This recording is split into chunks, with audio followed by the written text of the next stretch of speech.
Oi, gente! Seja muito bem-vindo, seja muito bem-vinda ao canal Tudo sobre Mentalidade. Hoje eu vou trazer nesse vídeo mais um capítulo desse maravilhoso livro, A Chave Mestra das Riquezas, escrito por Napoleão Hill. Esse livro foi um clássico dele e ele foi inspirado na técnica de Andrew Carnegie para fazer fortuna. Se você não assistiu ainda o vídeo passado em que eu explico a oração, a meditação que Andrew Carnegie fazia todas as noites com o que ele chamava de 8 príncipes, esse vídeo já está publicado aqui no canal e eu vou deixar um link para que você possa acessar esse vídeo através do link que vai ser publicado aqui abaixo desse vídeo também.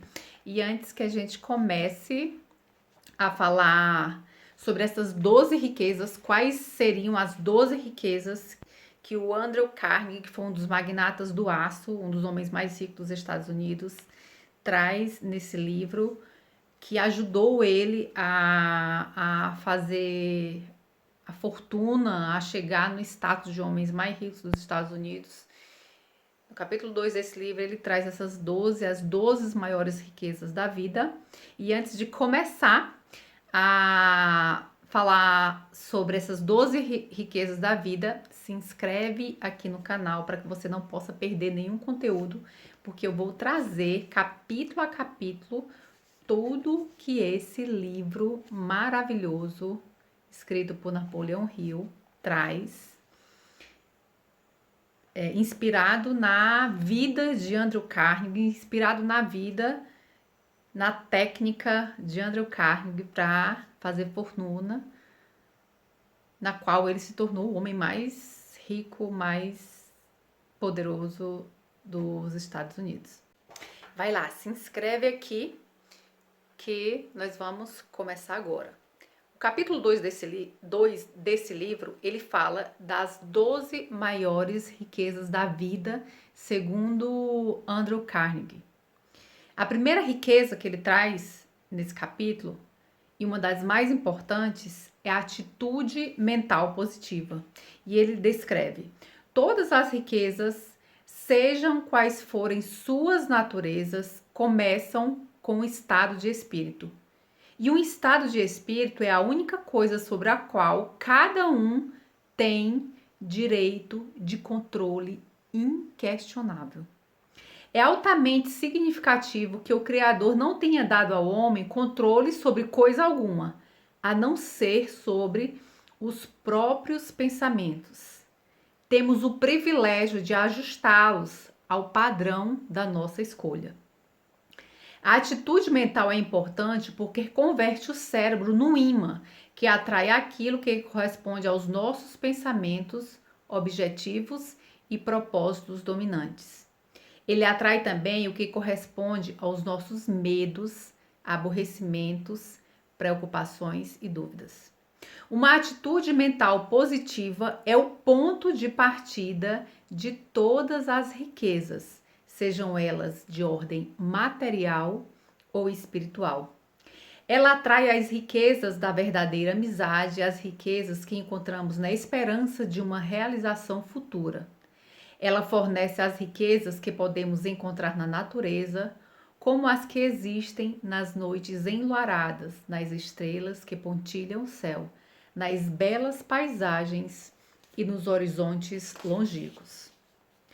Tudo isso acrescenta-se às riquezas que estão para ser encontradas na elaboração de nossas escolhas, onde uma expressão pode ser dada ao plano mais elevado da alma humana.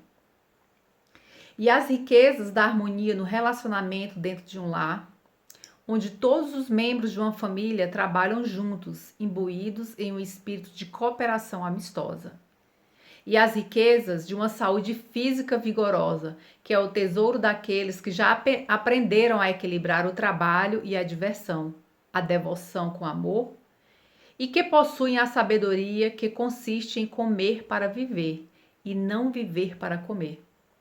E as riquezas da libertação do medo, e as riquezas do entusiasmo, tanto ativo como passivo, e as riquezas das canções e dos risos, já que ambas indicam estados de espírito. E as riquezas da autodisciplina, através das quais temos a alegria de saber que a mente não só tem possibilidades reais para servir, como há de servir a qualquer fim desejado, desde que nos apossemos dela, comandando-a por propósitos bem definidos.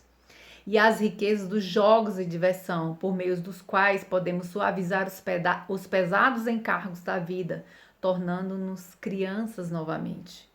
E as riquezas da descoberta do nosso outro eu, aquele ego que desconhece totalmente realidades tais como a ideia de um fracasso definitivo. E as riquezas da fé na inteligência infinita, sendo cada mente individual uma pequena projeção dessa inteligência. E as riquezas da meditação, por meio da qual qualquer um pode captar e extrair benefícios do grande reservatório universal da inteligência infinita. De fato, estas e todas as outras riquezas partem de uma atitude mental positiva. Portanto, não é de se admirar que uma atitude mental positiva encabece a lista das 12 riquezas. Então, a primeira riqueza que ele traz nesse livro como um dos mecanismos para alcançar qualquer coisa na vida é uma atitude mental positiva. A segunda riqueza é a saúde física vigorosa. Uma saúde física vigorosa começa com uma consciência sadia, produzida por uma mente que pensa em termos saudáveis e não em termos doentios, acrescida de moderação nos hábitos alimentares e atividades físicas equilibradas. A terceira riqueza que ele traz é a harmonia nos relacionamentos. A harmonia com os outros começa por uma harmonia consigo próximo. Pois bem disse Shakespeare, ser verdadeiro para com teu próprio eu interior, e disso decorrerá como a noite decorre do dia, que não terás capacidade para ser falso com qualquer um de teus semelhantes. Muitos benefícios receberão aqueles que seguirem esse preceito. Como quarta riqueza, ele traz a libertação do medo.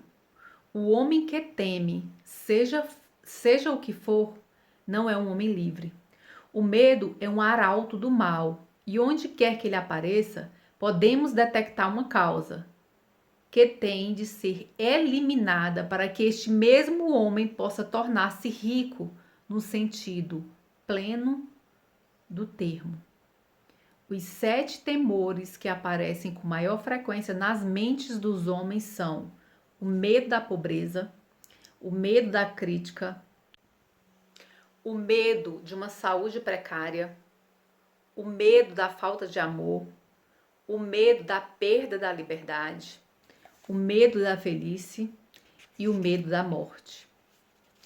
Como o quinto princípio que ele traz para as riquezas é a esperança da realização pessoal. A maior de todas as felicidades consiste na esperança de realização de um desejo ainda não concretizado. Pobre mesmo é a pessoa incapaz de olhar para o futuro com a esperança de vir a ser a pessoa que desejaria, ou de atingir o objetivo que não conseguiu alcançar no passado. O sexto princípio das 12 riquezas é a capacidade de ter fé. A fé é o elo entre a mente consciente do homem e o grande reservatório universal da consciência infinita. A fé é o solo fértil do jardim da mente humana, onde podem desabrochar todas as riquezas da vida. Ela é o elixir eterno que confere um poder criativo aos impulsos do pensamento.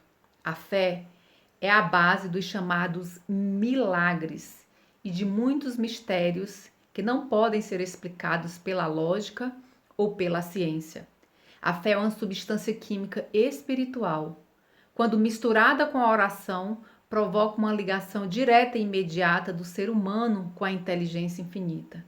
A fé é o poder que transmuta as energias normais do pensamento nas suas energias equivalentes espirituais.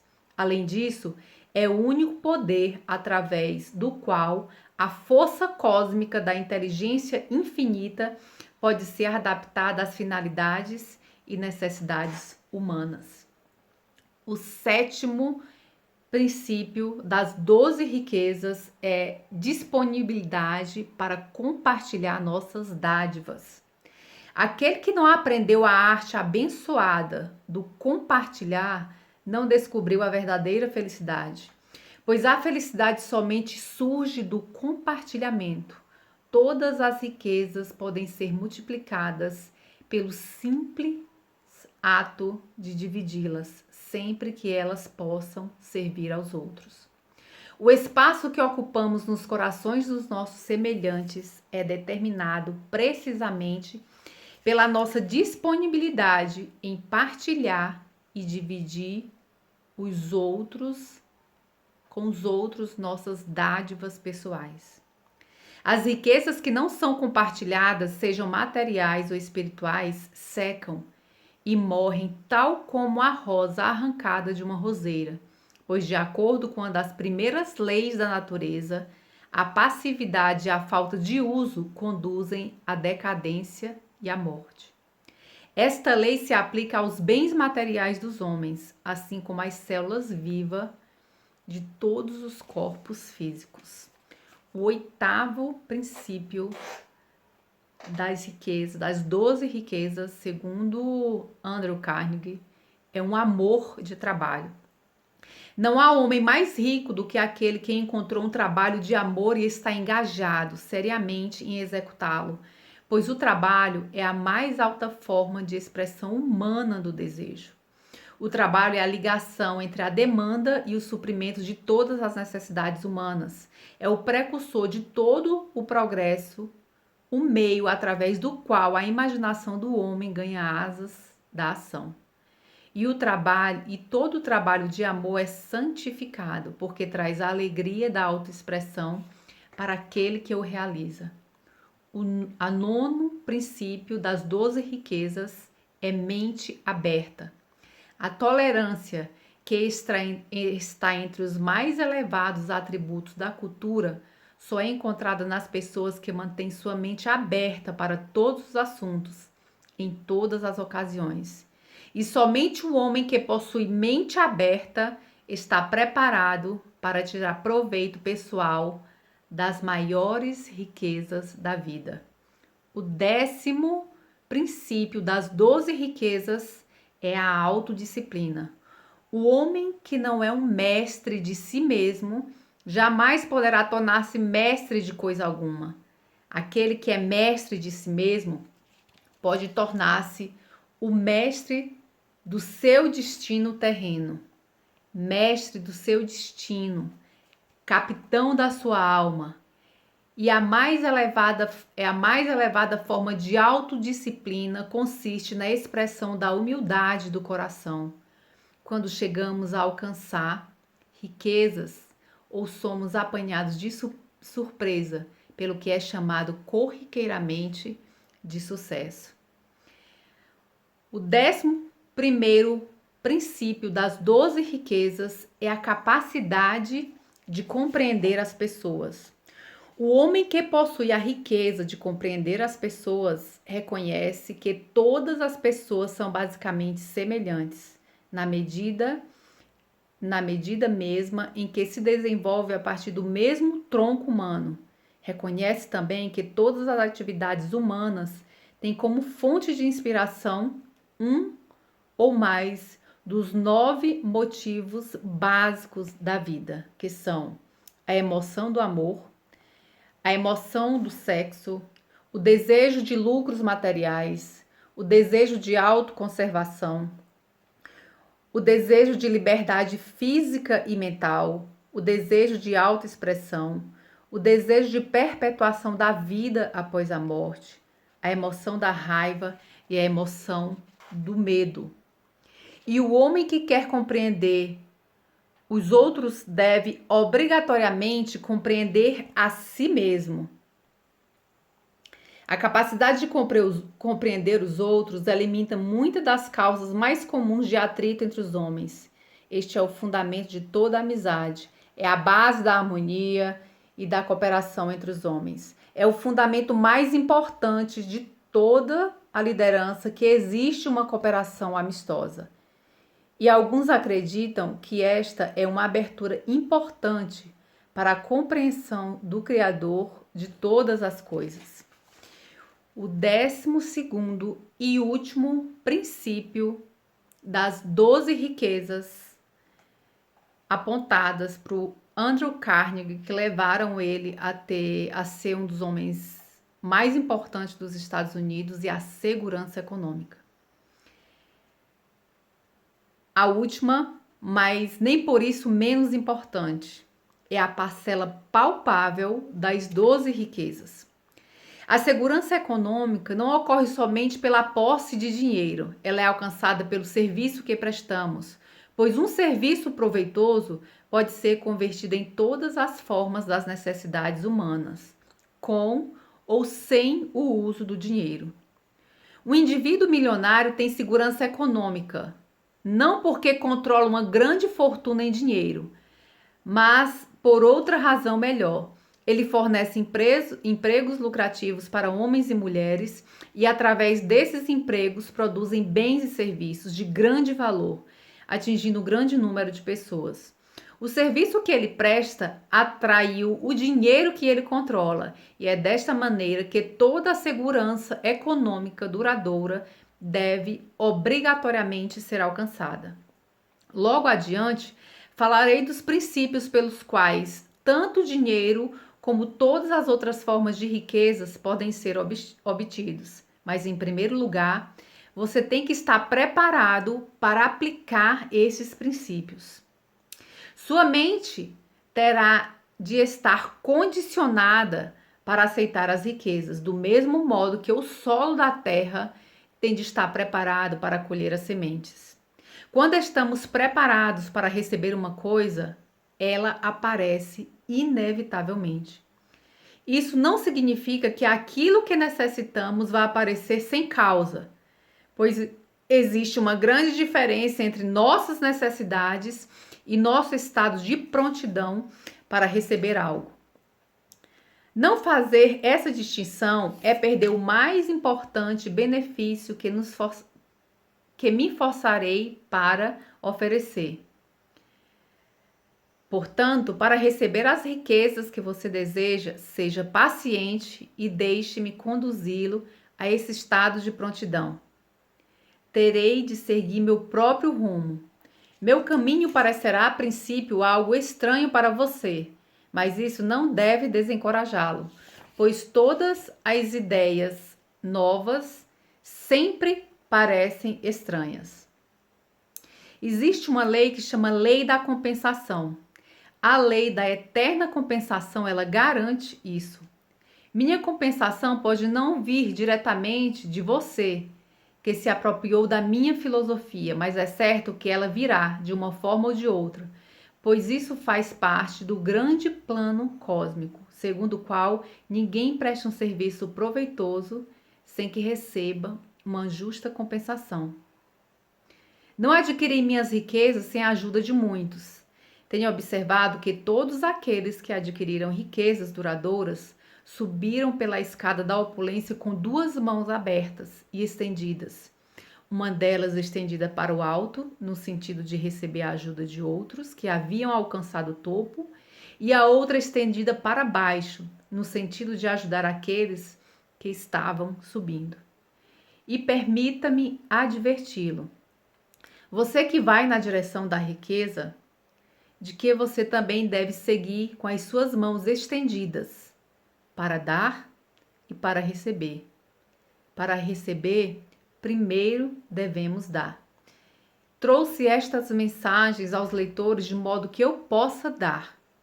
E agora, que já sabemos quais as verdadeiras riquezas da vida, revelarei a você o próximo passo no processo de condicionamento de sua mente para a recepção das riquezas. Acabei de reconhecer com gratidão que minhas riquezas vieram através da ajuda dos outros. Alguns deles, homens bastante conhecidos. Esses homens me serviram como líderes na preparação do caminho que nos levou ao que chamamos de The American Way of Life. Alguns deles são estranhos e talvez você não conheça. Entre esses estranhos estão os meus 8 amigos que fizeram o máximo na preparação da minha mente para uma aceitação das riquezas. Eu os chamo de 8 príncipes. Eles me servem quando estou acordado e quando estou dormindo.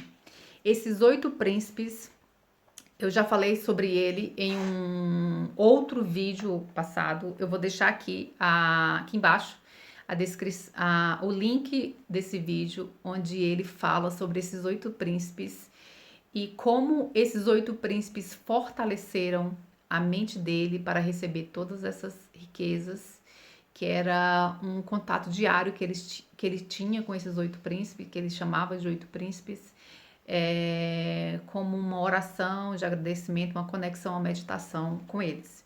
Então, esse é o segundo capítulo desse livro espetacular, A Chave Mestra das Riquezas, que foi inspirado em Andrew Carnegie, escrito por Napoleão Hill, um dos maiores escritores do desenvolvimento pessoal, mesmo autor do livro Pense e Enriqueça.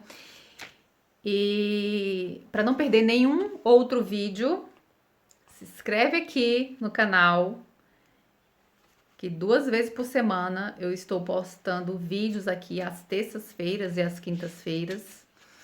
E o estudo que nós vamos fazer é sobre esse livro agora, A Chave Mestra das Riquezas. E para que você não possa perder nenhum passo desses